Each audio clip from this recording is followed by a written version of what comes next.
not buy that unions are bad, per se.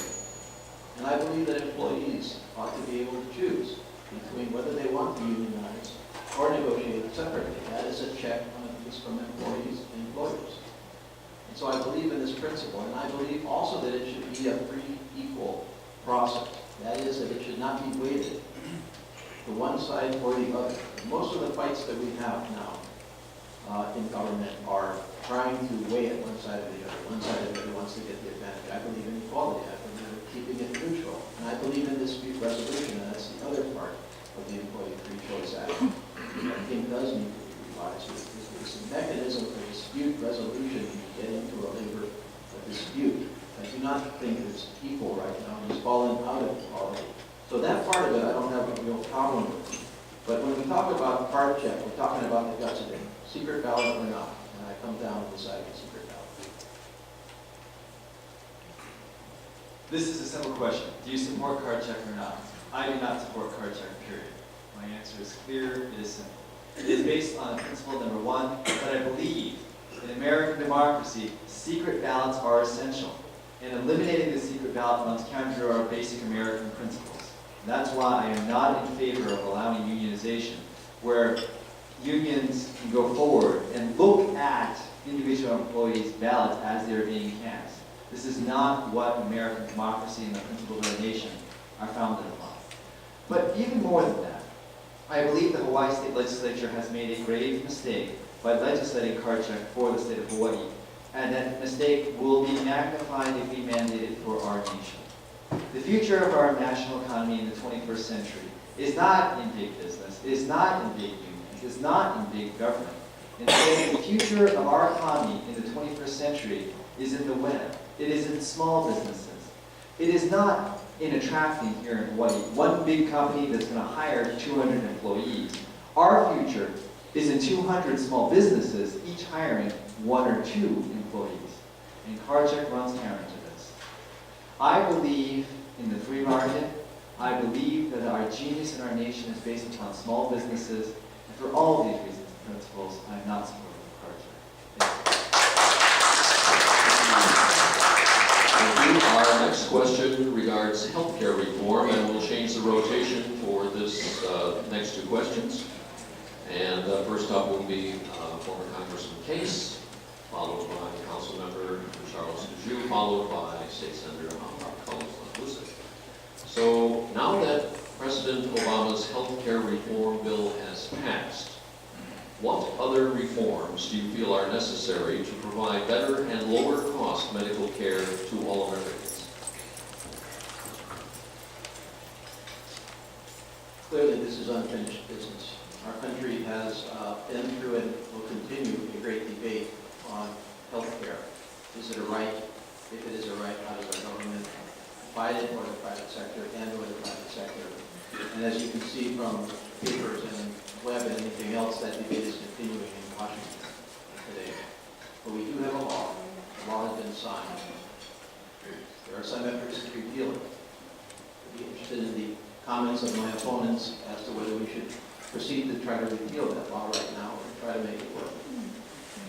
But it is very clear in that context that there is great unfinished business. Now, I think the unfinished business of healthcare in principle was cost control. I believe that the problems with healthcare were, number one, accessibility. Can Americans get healthcare insurance and healthcare?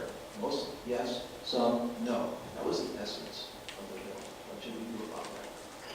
But the second part, which has not been addressed, is what do we do about healthcare costs escalating to 10% a year in 3 years? I support reform. I believe that doctors and hospitals practicing defensively drives up costs unnecessarily. I don't believe in people not being able to sue people that make mistakes, but I do believe in it being abusive and driving a whole series of consequences of increased costs. I believe in the free market being able to have competition in it. So I agree that in those parts of our country, increasingly throughout our country, where you have highly centralized markets, you want to provide for competition. You want insurance companies and others to be able to compete in those markets. So I agree with that premise. I believe that we need to create alternatives people to come into insurance where they're not captive to one particular insurer or one particular plan, so that they can have alternatives that fit their own particular program. So from my perspective, those are the areas that we need to go back to that we're not in this bill to start with. And we need to go back there to control these costs. Prescription drugs would be another one, but I'll cover that at another time. Thank you. This is a long debate regarding healthcare and health insurance. And 2 minutes would be very brief for me to describe what's going on and what's going wrong with our healthcare debate. I believe that President Obama has gotten the diagnosis correct, that we do need healthcare reform in our nation. But the prescription written by Congress last week has got it all wrong. The measure that passed Congress, which is seeking to spend $1 trillion and inflict $600 billion of new taxes in the middle of an economic recession, is not the right way to do it. Furthermore, this particular measure that passed the Congress is riddled with special exemptions, like that for Senator Landrieu of Louisiana, the $300 million for Hurricane Katrina relief in our healthcare bill. Exemptions like a break for taxes for Michigan Blue Cross Blue Shield, because their largest membership, of course, is the United Auto Workers Association. But of course, I think the basic question all of you should ask is there's an exemption in there for Hawaii. Hawaii is largely exempted from this particular measure. And you need to ask yourselves, if this measure was so good, why does Hawaii need an exemption? But of course, if the measure is bad, as I believe it is, of course we need an exemption. But that, of course, begs the question, why do we pass it in the first place? I submit to all of you what we need are 3 critical reforms. Number 1, we need medical malpractice tort reform, which is missing in that particular measure. Medical malpractice is unfortunately a rapidly rising cost and the fastest rising cost in the provision of health care in America today. Number 2, we need to allow the interstate sale of health insurance. 90% of all people here in the state of Hawaii get their health insurance from only 2 companies, HMSA and Kaiser. That's wrong. If you have a valid health insurance company out there, you should be able to buy it from anyone. Third and finally, we need to reform our tax code to allow every individual Americans to own their health care insurance, not their employer. That's perhaps the most critical reform that is needed and currently missing in the bill that passed Congress. Thank you. For our next question, we will continue with the same rotation.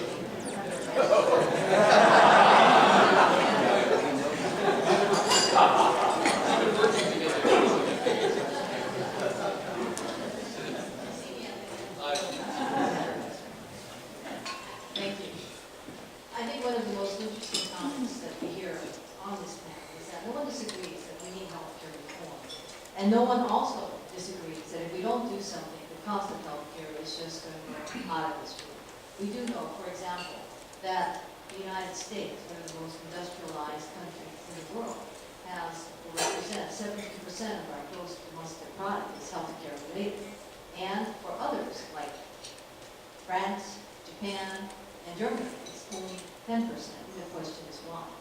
And it is because they have figured out a way to contain that cost. The health care bill that has been signed into law is the Senate version of the Health Care Reform Act. And as you know, when the House passed it, they also voted on the reconciliation portion, which now must go to the Senate and go back to the House to be voted on.